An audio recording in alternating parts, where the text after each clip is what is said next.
What's up, y'all? I said, what's up, y'all? Look at me when I'm talking to you, bro. Nah, I'm just messing with y'all, man. This your boy Knockout Boxing 86 TV, and we in here. So check this out, bro. Before we get going on our video, smash that like button, subscribe to the channel if you're new here, share the video, turn on your notifications, and go follow me on Twitter at KOBoxing86 TV. If you got a breakdown or a prediction you want me to do, knockoutboxing86 at yahoo.com is the email address. And don't forget about our live shows. We live every Wednesday and Thursday night, 7:30 p.m. Central Time. We live every Sunday morning with the Singing OG KQKC Boxing Network. Sunday mornings, 9 a.m. Central Standard Time. And then if you want to join the TKO debate series that we got popping, man, hit me up on my email. Again, that's knockoutboxing86 at yahoo.com. We got a fire debate coming to y'all this week, man, making history on the channel. This Thursday night, we got Nick J from Queens of the Ring going against my brother Southern T, Boxing and Sports, and the David Benavidez Caleb Plant debate. Y'all got to tune in for that one. It's going to be epic, man. But let's get to the video. So, Jaron Boots Ennis, his underwhelming performance and his team making excuses for him. And I want to talk about it in this video. So, you got the Jaron Boots Ennis was always overhyped people. You know what I mean? You got people that are saying they've been waiting on this moment, been waiting on an underwhelming performance, or waiting on him not to look his best in the ring so that they could pounce on him, so that they can jump on it. That's the nature of the beast. And then you also have people, his team, making excuses for him. Oh, Karen was running. How can you he didn't want to fight? How can you chase somebody? How can you put that on Boots if the dude didn't want to fight? You know what I'm saying? Shit like that, man. And YSM Media did a great job of getting an interview with part of Team Ennis. Greg Hackett does a great job. Greg Hackett got a channel, I believe.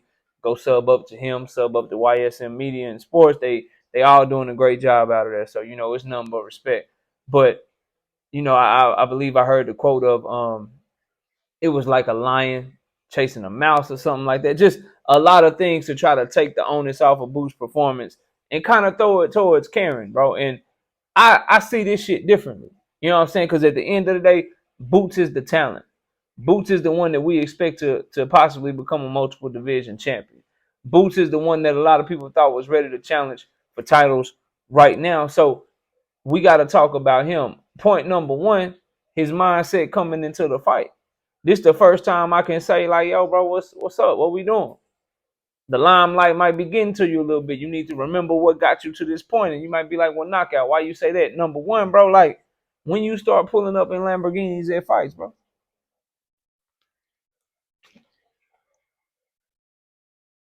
When you start making sure you pull up in the Lambo. That ain't Boots. You missed the only thing you tweet is sparring, running, in the hills, knife sharpening, heavy bag work. Like, that's all I ever see from the man. Boxing gloves, knives, and running man emojis. That's who Jaron Boots Ennis is. You ain't Mr. Flashy. Let me pull up in the Lambo. That ain't been you. Why that's you now? Just asking. Just a thought. You know what I'm talking about? Just a thought. Just something for us to ponder. Then when you come out, like, see, we notice everything on the channel over here because we really do this shit. Like, then when you come out, I remember you saying, yeah, I've been studying Mike Tyson. Yeah, I remember that. I remember you talking about Mike Tyson and this and that. And then what you come out trying to do? You come out trying to jump in on Karen and bobbing and weaving like you Mike Tyson or some shit. That ain't you. Be yourself, bro. Do your thing. Why you playing to the crowd? Why you going extra above and beyond to be flashy? What we loved about you is that we always saw the substance in the work that you do. I mean, let's really talk about this shit if we gonna keep it all the way 100. Like, I'm like Karen is the opponent, bro. Like, we ain't finna blame Karen for your performance. You supposed to be so cold with it. You supposed to be such the man that it don't matter what they bring to the table. You could do everything. That's what y'all been telling us, and that's what I believe. The switching of stances, the ability to jab from either position, the power, the speed. Like, we see it all. The way that you can pivot in and throw combinations from different angles. Like, we see all that shit, man. The counter punching ability. We see it all, bro. So when we see all of that, and then you don't have the ability to do that, then we in a fight we got to look at you. Like we can't blame Karen moving around the ring or he was running. Like, why was you throwing hooks and throwing them so far out of position from so far out? You doing spin moves like you Barry Sanders when you get through throwing them hoes, bro. What's up with that? Was that Karen fault too? You throw the young man Jaron Ennis was throwing hooks from so far out of position and so far out of range that he would do a spin move because he threw the hook so hard and jumped in so heavy with it. It would make him do a spin move and turn his back to Karen and cover up, and then the judge, the referee, would have to come break up the action, bro. You was too on one. You was too pressed to try to put on a performance. Your mind wasn't ready for the task at hand. When we see Boots, Pops have to tell him the same shit over and over and over and over again, and he don't listen to him. And for the life of you, Jaron Boots Ennis is probably one of, if not the most athletic fighter that we have in boxing. How the hell you can't cut off the ring, man? Like Karen using lateral movement and pivots, and every time his back hit the ropes or his back hit the corner, he finding a route to exit. How is he able to exit on you? How? And you ain't able to cut the ring off on that man, bro. Like, these are all things that are on him, that are on his performance. I think the world of that young man. Y'all know I think he can fight his ass off. I think he got all the goods and all the talent, but he was reaching a lot. He couldn't cut the ring off. His head seemed to be more in the mode of, I'm going to put on a show than I'm going to actually do the work. With all that being said, we know that he do put in the work, because I'm going to say that young man in 15, 20 round shape. Like, did y'all see him sit down? Did y'all see him take a hard breath? Did he ever stop pressing? So he in shape, world champion level shape. Whoever getting there with him going to have to be in the best shape of their life. So that's a huge plus, because he put in the work. But I thought the moment got away from him, bro. I thought this was the most people fighting in front of 20,000 people, bro.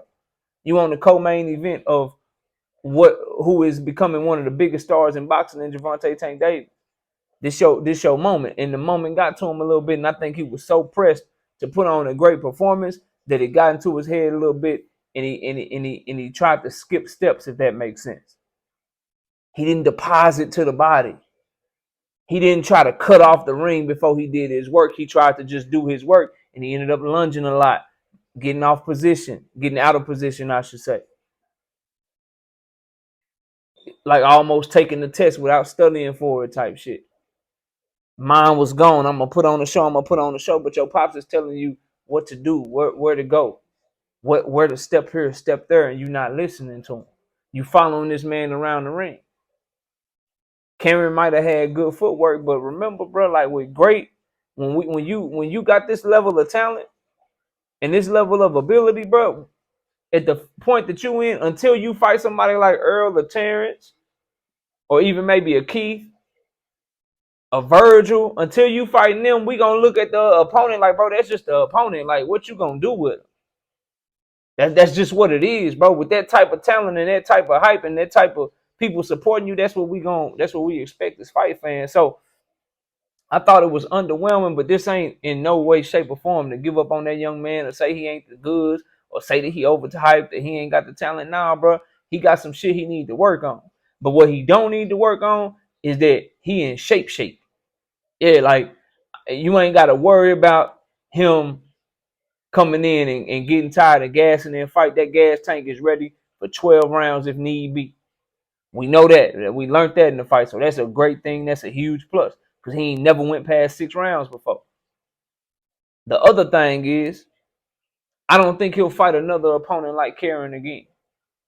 Because at the level that he's going to be fighting at, these dudes ain't going to be running. They ain't going to just be there to survive. You get in there with Earl. Earl ain't finna run from your ass.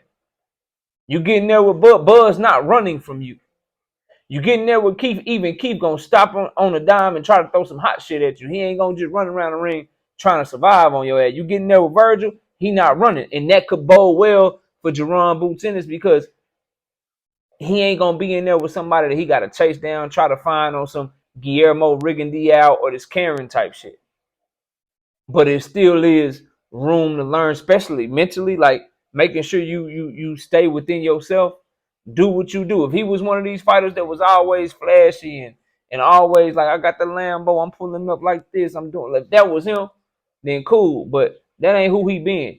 His thing has always been, I'm just gonna put on the show and then the crowd gonna see that I'm that guy. Not, waving to the crowd and shit like I got him, I'm doing this, I'm coming in like Mike Tyson and shit for no reason. I'm pulling up with the Lambo and no reason. I ain't listening to the corner. I'm following this dude around the ring because I'm just so strong. I'm so, nah, bro, do the work. Cut the ring off. Shuffle your feet. Shuffle to the left. Shuffle to the right. Don't give him no exits. Then get your work off. Find your way in behind your jab. Quit throwing hooks and spinning around and shit, man. Like, shit like that, bro. Like, that's all on him. But we still, on this channel, I still think Boots is the goods. I still think Boots is one of, if not the most, one of the just premier talents in boxing.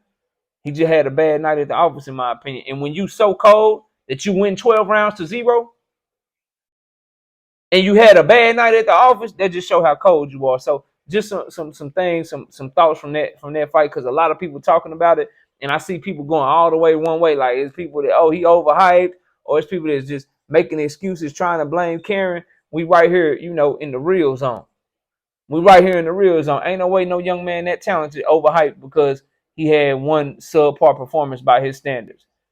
And then also, let's not make excuses because he did show some things that he need to work on, bro. And that's where I'm at with it. Y'all let me know what y'all think.